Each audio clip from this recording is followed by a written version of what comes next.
accompagné de Pierre-Luc Vachon des Marchands Pro Nature. Salut Pierre-Luc. Salut Pascal. Aujourd'hui, on va se parler des bottes à pêche, plus particulièrement de la longueur des bottes à pêche sur le marché, puis aussi des types de matériel avec lesquels sont conçues les bottes.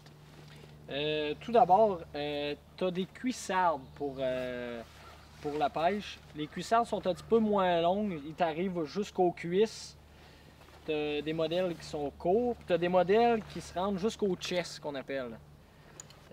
Tu as différents matériaux pour ces bottes-là. Tu as des types qui sont faits comme en caoutchouc, que c'est pas respirant. Ce type de bottes-là aussi, c'est des bottes qui sont pas respirantes, tandis qu'un modèle comme celui-ci, c'est une botte qui est plus respirante avec un bas. Quand on dit respirante, c'est que tu viens pas humide dedans, là.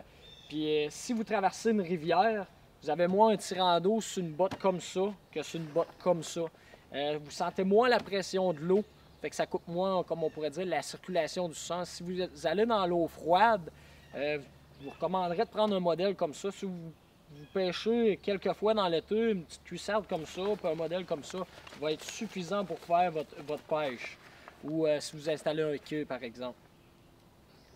Fait que dans le fond, Pierre-Luc, ça m'en vient à dire que si jamais on fait peu de pêche, c'est plus approprié de s'acheter une botte qui coûte moins cher, comme ceux-là ici qu'on a en avant nous autres, qui ne respire pas. Ça va nous incommoder moins que si on fait plusieurs journées de pêche dans une rivière, voire des semaines. Ben là, une bonne paire de bottes qui respire, ça va valoir la peine, c'est ça. On va être moins humide dedans et puis on va apprécier davantage nos sorties de pêche. Oui.